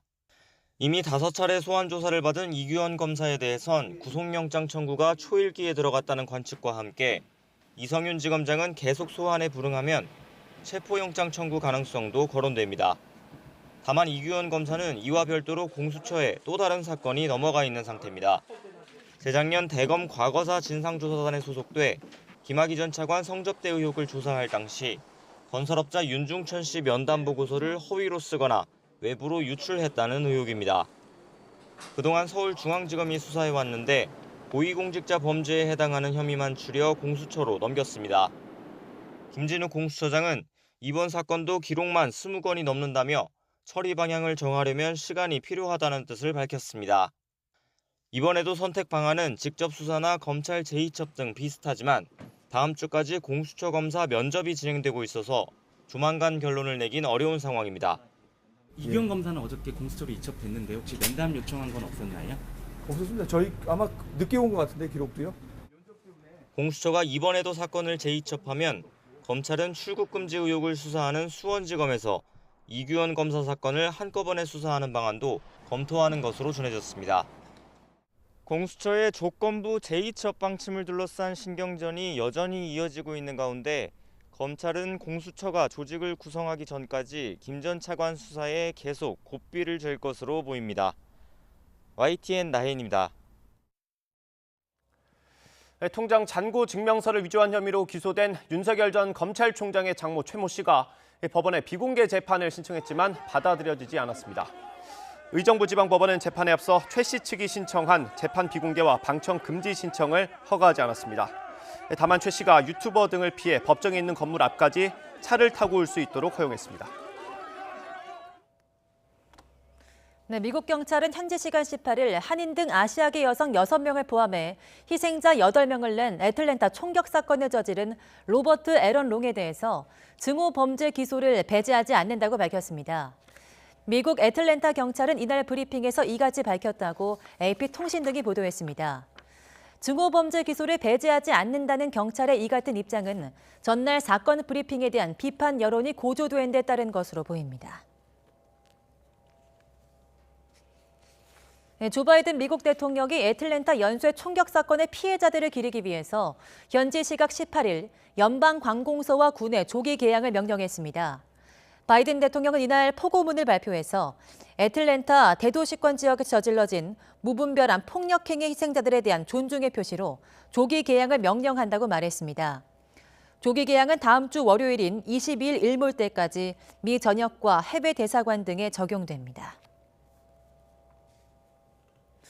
한미 외교 국방장관이 5년 만에 2+2 회의를 열고 한미동맹과 한반도 정세, 지역 협력 등을 논의했습니다. 양국은 북핵 문제를 동맹의 우선적 관심사로 규정하고 완전히 조율된 전략을 바탕으로 긴밀히 공조하기로 했습니다. 김도환 기자입니다. 5년 만에 열린 한미 외교 국방 2+2 장관 회의에선 한미 동맹의 중요성을 거듭 확인했습니다. 한미 동맹은 자유와 민주주의 가치를 공유하는 한반도와 인도-태평양 안보의 핵심 축이라고 규정했습니다. 북핵 문제는 동맹의 우선 관심사로 해결을 위해 함께 대처한다는 데 방점을 찍었습니다. 미국의 대북 정책 검토 과정은 물론 이행 과정에서도 완전히 조율된 전략을 바탕으로 긴밀히 공조해 나가기로 했습니다. 북핵 문제 해결을 위한 UN 안보리 결의의 완전한 이행도 강조했습니다. 하지만 구체적인 대북 정책 방향에 관해 블링컨 미 국무장관은 몇 주 안에 마련된다며 말을 아꼈습니다. President Biden plans to complete a North Korea policy review in the weeks ahead in close coordination and consultation with the Republic of Korea, with Japan, with other key partners, including reviewing pressure options and the potential for future diplomacy. 우리 정부가 추진하는 싱가포르 합의 계승이나 최선희 북한 외무성 제1부상의 담화에 대한 평가도 즉답을 피했습니다. 정의용 외교장관은 북한의 의도에 대해 논의가 있었으며 계속 공조하기로 했다고 말했습니다. 한편 블링컨 장관은 북한에 대해 독재 정권이라며 전날에 이어 직설적 비판을 이어갔습니다. The people of North Korea who continue to suffer widespread and systematic abuses at the hands of their repressive government. 양국은 동북아 안보를 위한 한미일 3국 협력의 중요성에 공감하고 역사 문제와 별개로 미래지향적 협력을 이어가기로 했습니다. 또 지난해부터 추진했던 한미 외교당국 간 국장급 협의체를 분기마다 한 번씩 정례화하는 데 합의했습니다. YTN 김도원입니다. 한미 2+2 회담을 앞두고 북한이 잇따라 담화를 발표하면서 사실상 북미 간 간접 대화가 성사됐다는 평가도 나오고 있습니다. 하지만 미국은 비핵화와 인권 개선, 북한은 대북 적대시 정책 철회를 내걸고 있어서 협상 재개까지 험로를 예고하고 있습니다. 보도에 황혜경 기자입니다. 이례적으로 한미연합훈련에 대해 아무런 반응을 내놓지 않았던 북한. 김여정 부부장이 갑작스럽게 담화를 내놓은 건 훈련이 시작된 지 8일이나 흐른 뒤였습니다. 한미훈련을 정조준했지만 더욱 이목이 쏠린 건 밤잠 설치를 만들지 말라는 대미 경고였습니다. 바이든 행정부에 대한 첫 공식 반응인데다 11년 만에 첫 국무 국방장관이 동시 방한 바로 전날 나왔기 때문입니다. 한미 외교 국방장관 회의에 북한 나름의 방식으로 우리와 미국에 어떠한 메시지를 보내는 것이 아닌가 이렇게 일단 평가를 합니다. 한미 외교 국방장관이 모두 모이는 2+2 회의 당일 새벽에 나온 최선희 제1부상의 담화는 이 같은 심증을 더욱 확실시했습니다. 국내외의 시선이 2+2로 집중된 상황에서 미국이 먼저 대북 적대시 정책을 철회해야 한다는 자신들의 입장을 강력히 피력한 겁니다. 전문가들은 이 정도면 북미 간 간접 대화는 이미 시작된 거라는 평가를 내놨습니다. 미디어를 이용한 장외 협상이 이미 시작이 됐어요. 예. 며칠 전에 미국 정부에서 북한에 접촉을 시도했으나 북한이 답이 없다라는 입장을 얘기를 했고요. 그 다음에 김여정 부부장 담화가 나왔고 블링컨 장관의 대응이 나갔고 네. 다시 최선희 제1부상의 담화가 좀 더 구체적이고 명료하게 나오고 있습니다. 다만 미국은 비핵화에 더해 북한 주민의 인권 개선을 거론하고 있고 북한은 적대시 정책 철회를 전제로 내걸고 있어 간극은 확연한 상황. 협상 재개를 위해서는 북미 간 접점을 찾는 일이 관건인 만큼 연내 한반도 평화 프로세스 재가동을 목표로 하는 우리 정부의 움직임도 분주해질 것으로 보입니다. YTN 황혜경입니다. 코로나19 상황 속에 야외 기동훈련 없이 축소 실시된 컴퓨터 시뮬레이션 방식의 한미연합훈련이 마무리됐습니다. 지난 8일부터 1, 2부로 전반기 연합지휘소 훈련을 진행해온 한미는 어제 오후 훈련을 종료했고 오늘 이번 훈련 결과에 대한 사후 강평을 할 계획입니다. 코로나19로 인해 전시작전 통제권 전환을 위한 미래 연합사령부의 완전 운용 능력 검증은 시행되지 않았고 대신 한국군 대장이 지휘하는 미래 연합사령부 주도의 전구 작전 예행 연습은 일부 포함됐습니다. 네, 중국은 이번 한미 외교 국방장관 회담과 관련해 직접적 반응은 보이지 않고 있습니다. 하지만 미국의 대중 압박에 대해서는 거센 반발을 이어가서 곧 있을 알래스카 고위급 회담의 전망은 밝지 않은 상태입니다. 베이징에서 강성홍 특파원이 보도합니다. 중국 외교부는 한국과 미국의 외교와 국방장관 회담과 관련해 원론적인 반응을 보였습니다. 하루 전 미국과 일본의 대중 압박이 악의적 공격이라고 비난했던 것과는 차이가 납니다. 한미가 동맹 강화와 북핵 문제 해결에 협력하기로 한 것을 기존과 비슷하다고 판단한 걸로 보입니다. 중국은 다만 한반도 문제에 대해 건설적 역할을 하겠다는 입장을 재확인했습니다. 坚定推进半岛问题政治解决进程，符合各方共同利益。中方将继续为此发挥建设性作用。 하지만 미국에 대해서는 거센 반발을 이어갔습니다. 블링컨 국무장관과 오스틴 국방장관의 이딴 대중 압박성 발언에 대한 대응으로 보입니다. 특히 홍콩과 타이완의 인권과 민주주의 문제 등은 주권 수호 차원에서 양보하지 않겠다는 입장입니다. 미국이 계속 압박해올 경우 고위급 회담에 응할 필요가 없다는 말까지 나왔습니다. 就是为了做出妥协和让步的，那我会建议我在北京同事们趁早就取消了这次旅行，何必费这个麻烦跑来呢？ 치열한 기싸움 속에 중국 대표단은 알래스카에 도착했습니다. 일단 만나서 돌파구를 찾는 쪽을 선택한 겁니다. 이번 회담에서 중국은 다음 달 말쯤 미중 정상의 화상회담 개최도 제안할 것으로 알려졌습니다. 미국이 반대하고 있는 고위급 회담의 정례화 가능성도 계속 타진할 전망입니다. 중국은 다음 주 초에 러시아와 외교장관 회담을 한다고 밝혔습니다. 미국과의 고위급 회담 전망이 불투명해지면서 중국은 전략적으로 러시아와의 협력 강화에 나서고 있습니다. 베이징에서 YTN 강성웅입니다. 코로나19 백신 접종 후 이상 반응으로 혈전이 나타났다는 신고가 추가로 접수됐습니다. 방역당국은 20대 남성 1명이 백신을 접종한 뒤 혈전 이상 반응을 신고했다고 밝혔습니다. 이로써 국내에서 아스트라제네카 백신 접종 후 혈전 소견을 보인 사람은 2명으로 늘었습니다. 유럽의약품청이 안전성 논란이 일고 있는 다국적 제약사 아스트라제네카의 백신에 대해 안전하고 효과적이라는 결론을 내렸습니다. 유럽의약품청은 현지 시간 18일 안전성 위원회 임시회의를 열고 아스트라제네카 백신을 맞은 뒤 혈전이 생성됐다는 보고 등 안전성 문제를 검토했지만 이 백신의 이익이 위험성보다 크다는 결론에 도달했다고 로이터 통신이 보도했습니다. 학교 방역을 위한 교사의 백신 접종이 다음 달부터 시작됩니다. 교육부는 우선 접종 대상에 빠져 있는 고3 교사와 학생들에 대한 접종도 여름방학 중 시작할 수 있도록 방역당국과 협의를 추진하고 있습니다. 신현준 기자입니다. 새학기 들어 등교 수업을 늘리면서 학생 4명 중 3명이 등교를 하는 상황. 학생 확진자도 하루 평균 30명씩 나오고 있습니다. 정부가 학교 내 코로나19 집단 감염을 막기 위해 교사의 백신 예방접종을 다음 달부터 시작합니다. 1순위는 특수교육 종사자와 보건교사, 어린이집 간호인력 6만 4천 명인데 다음 달 첫 주 접종을 시작합니다. 이어 유치원과 어린이집 교사, 초등학교 1, 2학년 교사, 그리고 돌봄 인력 등 49만 1,000명도 아스트라제네카 백신으로 6월에 접종을 받습니다. 수능에 대비해 매일 학교에 가는 고3 교사와 나머지 교직원의 백신 접종도 차례로 추진됩니다. 이번 2분기 접종 대상에 포함되지 않은 교직원들은 3분기 초에 또 고3 담당 교사 등은 수능 일정 등을 고려하여 여름방학 중에 접종이 시작될 수 있도록 방역당국과 지속적으로 협의하고 있습니다.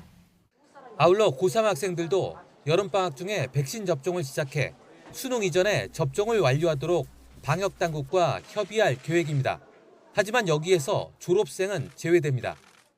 고3 학생들뿐만 아니라 지금 16세 이상 화이자 접종 대상이 되는 청소년에 대해서도 예방접종 전문위원회 심의를 거쳐서 대상자 여부, 백신의 종류 이런 부분들을 결정해서 교육부는 또 학교 기숙사의 손잡이나 환기구에서 코로나 바이러스 검출 여부를 정기적으로 검사하는 환경 검체 검사도 시범 도입합니다. YTN 신현준입니다. 국내 하루 확진자가 주말을 거치면서 300명대로 줄었다가 주 중반에 다시 증가하는 현상이 반복되고 있습니다. 네, 이처럼 정체 현상이 풀리지 않으면서 집합 금지를 최소화하는 내용의 사회적 거리 두기 개편 작업이 속도를 내지 못하고 있습니다. 보도에 박홍구 기자입니다. 전국적으로 집단 감염이 좀처럼 줄지 않고 있습니다. 수도권에서는 스크린 골프장 종사자를 통해 11명이 추가 감염됐고 진주의 목욕탕은 집단 감염 발생 일주일 만에 확진자가 200명 가까이 급증했습니다. 지난 15일과 16일 300명대를 기록했던 신규 확진자는 다시 이틀 연속 400명대 중반으로 늘었습니다. 검사 건수가 줄어든 영향으로 주 초반에 감소했다. 주 중반에 다시 400명대로 늘어나는 패턴이 반복되고 있는 것입니다. 재유행이 여러 차례 확산되면서 그 무증상 전파자, 조용한 전파자의 숫자가 층이 두텁게 형성되어 있기 때문에 3차 대유행이 우리가 지금 상태에서 좀 기다리면 이보다 숫자가 더 줄어들 거라고 하는 것은 비현실적인 기대. 하지만 정부의 목표는 이번 달 내에 하루 확진자 수를 지금의 절반 수준인 200명대로 줄이는 것입니다. 이에 따라 수도권 지역의 공원과 백화점, 쇼핑몰 등의 방문객 수를 억제하는 내용의 특별 방역 대책을 내놓고 연일 방역 수칙 준수를 강조하고 있습니다. 이용자들은 평소와 다른 의심 증상이 있을 경우 다수가 모이는 시설에 절대로 방문해서는 안 되고 운동 시 마스크를 올바른 형태로 착용해 주시고 음식물 섭취를 자제하며 하지만 확진자는 좀처럼 줄지 않고 그에 따라 사회적 거리 두기 개편안 시행도 미뤄지고 있습니다. 중앙재난안전대책본부는 400명대 확진자 수가 최대한 안정돼야 개편안이 연착륙할 수 있다며 최종안 발표 시점은 아직 정해지지 않았다고 설명했습니다. 새로운 거리두기 체계는 다중이용시설의 집합금지를 최소화해 자영업자의 피해를 줄이는 대신 위반했을 경우 벌칙을 강화하는 것을 주요 내용으로 하고 있습니다. YTN 박홍구입니다. 어제 0시부터 밤 9시까지 전국에서 코로나19 양성 판정을 받은 신규 확진자는 421명입니다. 그제 같은 시간에 집계된 370명보다 51명이 많습니다. 수도권이 305명, 비수도권이 116명입니다. 오늘 0시 기준으로 발표된 신규 확진자는 400명대 중후반에 이를 것으로 보입니다. 홍남기 부총리 겸 기획재정부 장관이 농어민에 대해 보편적 재난지원금을 주는 방안은 적절하지 않다고 말했습니다. 홍 부총리는 국회 기획재정위원회와 예산결산특별위원회 출석해서 이같이 말했습니다. 홍 부총리는 농어민이라고 해서 무조건 재난지원금을 주는 건 취지상 맞지 않으며 피해가 확인된 화훼 농가나 과수 농가 등은 맞춤형 지원에 반영해왔다고 설명했습니다. 앞서 국회 농림축산식품해양수산위원회는 농업 가구에 100만 원씩 재난지원금을 지급하는 방안 등을 포함해 추경안에 1조 6천억 원을 증액했습니다. 프랑스에서 가장 많은 인구가 거주하는 수도권이 또다시 봉쇄에 들어갑니다. 장 카스텍스 총리는 현지 시각 18일 기자회견을 열고 파리를 포함하는 일드프랑스 광역주에 있는 8개 주에 20일부터 4주 동안 이동 제한 조치를 내린다고 밝혔습니다. 아울러 북부 오드프랑스 광역주에 있는 5개 주와 센마리팀, 웨르, 알프마리팀 등 8개 주에도 같은 조치를 적용하기로 했습니다.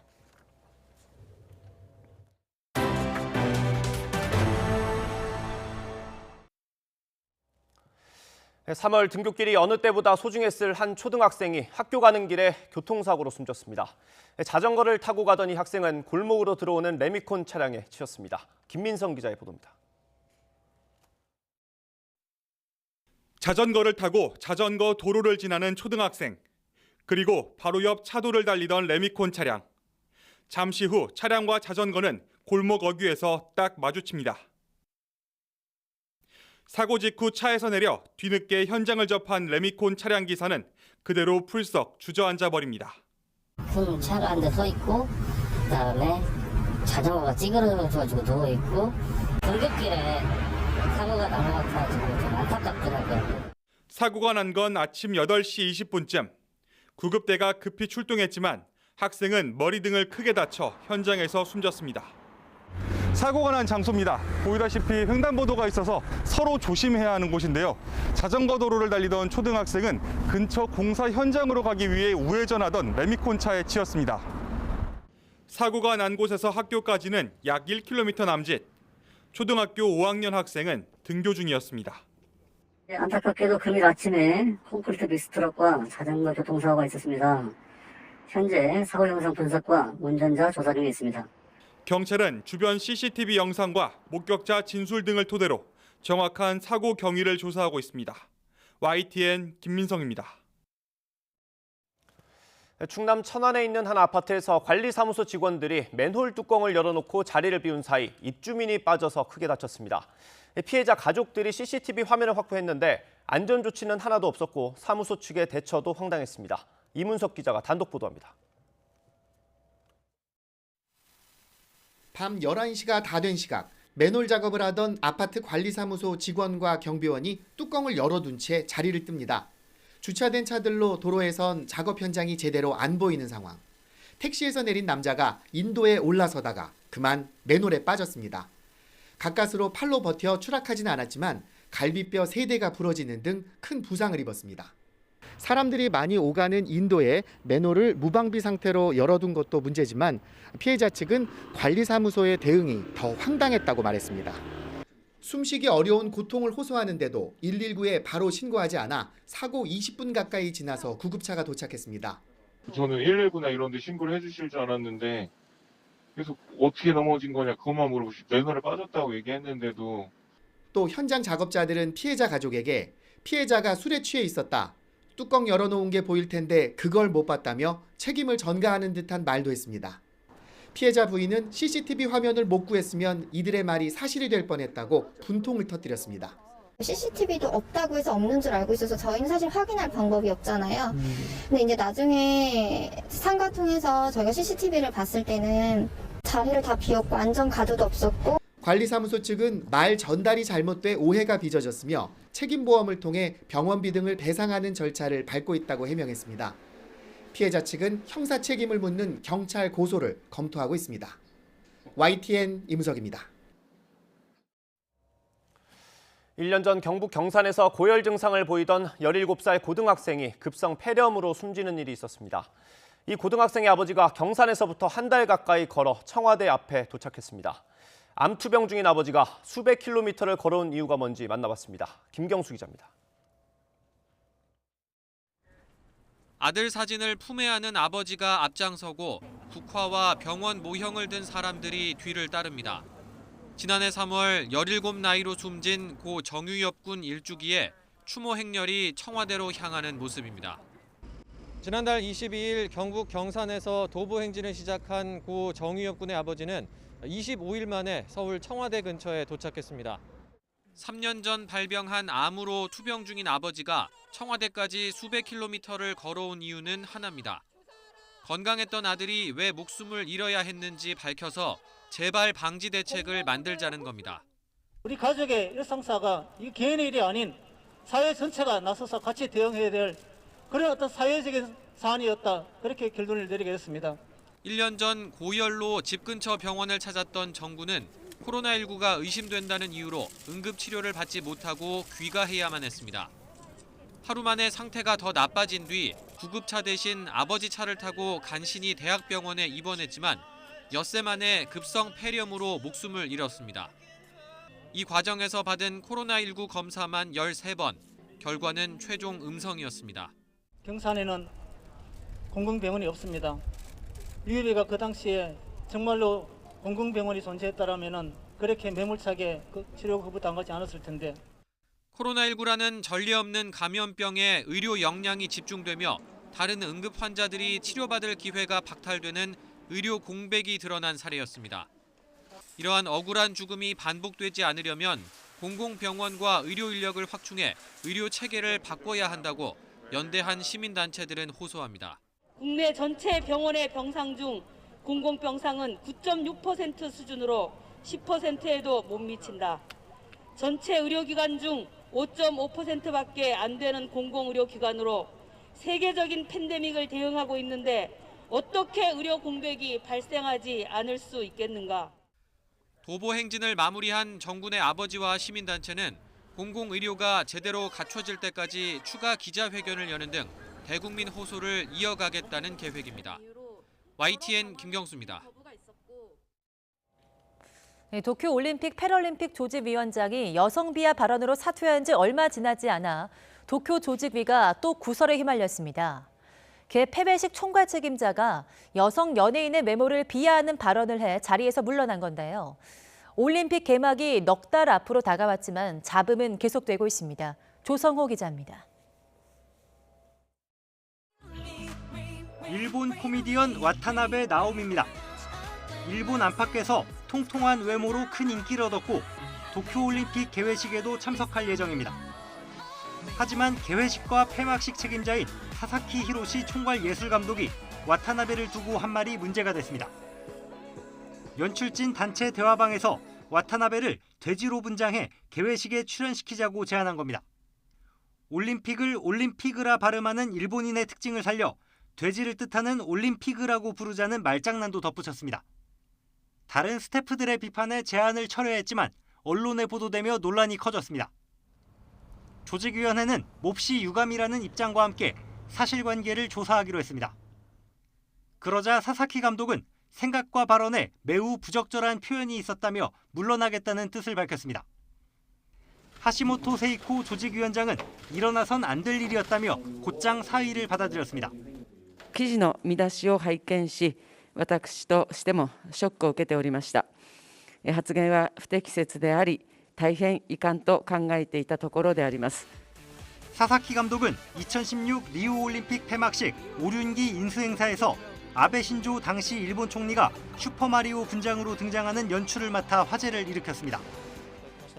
하지만 갑작스러운 교체로 성화봉송을 일주일 앞두고 박차를 가하던 행사 준비는 차질이 불가피해졌습니다. 모리 요시로 전 조직위원장의 여성 비하 발언에 이어 조직위 내부에서 잇따르는 구설이 올림픽 분위기를 띄우려는 계획에도 찬물을 끼얹었다는 지적입니다. YTN 조성호입니다. 미얀마 군부가 이번 주 초부터 휴대전화 인터넷을 차단한 데 이어서 일부 지역에서 인터넷을 아예 막아버렸습니다. 쿠데타로 실각한 수치 국가고문 측이 소수민족 무장 조직과 연대하겠다고 밝혀서 본격적인 무장 투쟁 국면으로 들어설지 초미의 관심사로 떠오르고 있습니다. 김원배 기자입니다. 미얀마 최대 도시 양곤 시내 곳곳에서 연기가 피어오르고 총소리도 울려 퍼지고 있습니다. 하늘을 덮은 연기는 군경과 시위대 양측이 서로의 진입을 막기 위해 도로 위에 쌓아놓은 각종 기물에 불을 지르면서 생긴 것이라고 현지 매체는 설명했습니다. 군경의 무차별 총격 등으로 시위대 규모가 줄어든 가운데 중부 마그웨 지역의 남마옥에서는 수천 명이 거리 시위에 나섰습니다. 지난 15일에는 군인이 대낮에 집에 있는 여고생을 저격해 사살한 사건이 발생했습니다. 미얀마 정치범 지원협회는 지난달 1일 쿠데타 이후 17일까지 군경의 총격 등으로 희생된 사람이 200명을 훌쩍 넘은 것으로 집계했습니다. 미얀마 군부는 이번 주 초부터 휴대전화 인터넷을 차단한 데 이어 일부 지역에서 인터넷을 아예 차단한 것으로 알려졌습니다. 지난해 11월 총선에서 아웅산 수치 국가고문이 이끈 민주주의 민족동맹 소속으로 당선된 이들이 구성한 단체인 연방의회 대표위원회는 성명을 통해 소수민족 무장조직과 손잡겠다고 천명했습니다. 군부의 강경 진압으로 국민의 희생이 갈수록 커지는 만큼 민주진영이 최후의 수단으로 소수민족 무장조직과 손을 잡고 무장투쟁을 벌일 수 있음을 시사한 것으로 해석됩니다.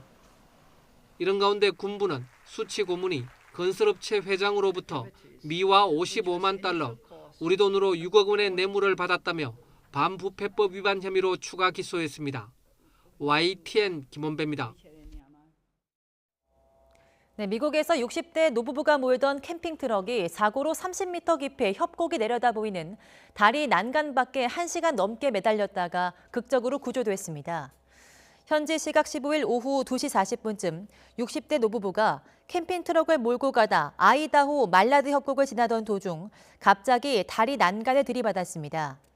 이 사고로 트럭이 다리 밖으로 튕겨나갔는데 트럭 뒤에 달려있던 캠핑 트레일러가 난간에 걸쳐지면서 지지대 역할을 해서 협곡 위로 아슬아슬하게 1시간가량을 매달려 있었습니다.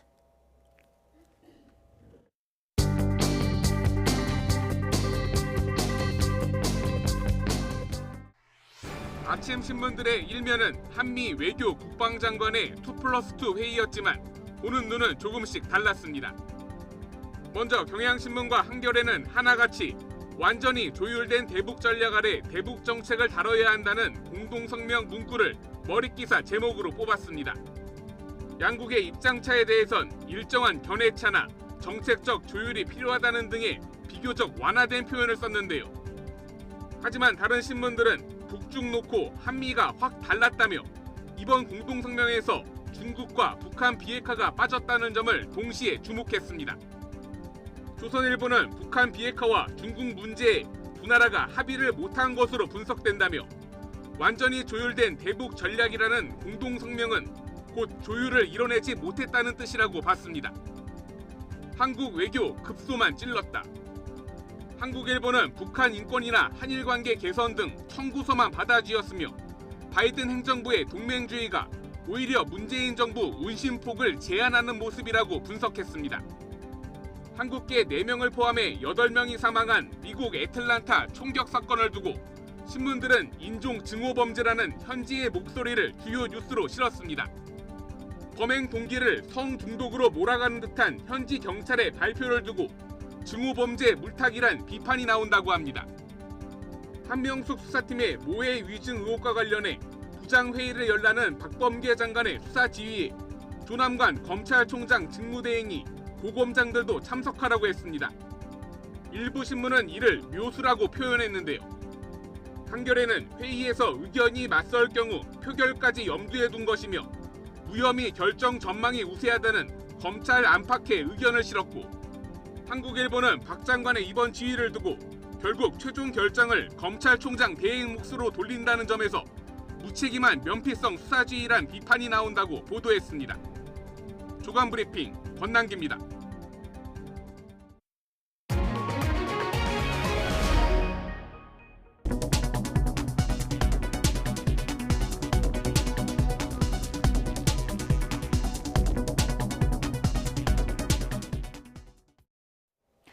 오늘은 어제보다 기온이 더 올라서 또다시 올봄 최고 기온을 기록하겠습니다. 현재 서울 기온은 11.6도로 크게 쌀쌀하지 않고요. 한낮에는 19도 선까지 올라서 무척 따뜻하게 느껴지겠습니다. 다만 여전히 일교차가 크다는 점을 염두에 두시고 환절기 옷차림에는 주의하시는 게 좋겠습니다. 현재 수도권과 충남은 여전히 공기가 탁한데요. 오후에는 대기 확산이 원활해지면서 청정한 대기질을 되찾겠고요. 하늘에는 구름이 많은 가운데 오늘 밤 제주를 시작으로 주말에는 전국에 봄비가 내리겠습니다. 예상되는 비의 양은 제주와 남해안을 최고 60mm, 그 밖의 지역에는 5에서 많게는 30mm가 되겠습니다. 오늘 낮 기온은 예년 기온을 2도에서 7도가량 크게 웃돌겠는데요. 서울의 한낮 기온은 19도, 대전도 19도, 대구는 17도, 광주는 20도까지 크게 오르겠습니다. 영동과 영남 지방의 비는 휴일까지도 길게 이어질 전망입니다. 지금까지 날씨 정보였습니다. 오늘 굿모닝 YTN 여기서 마치겠습니다. 네, 이어서 YTN 24가 방송됩니다. 시청해주신 여러분 고맙습니다.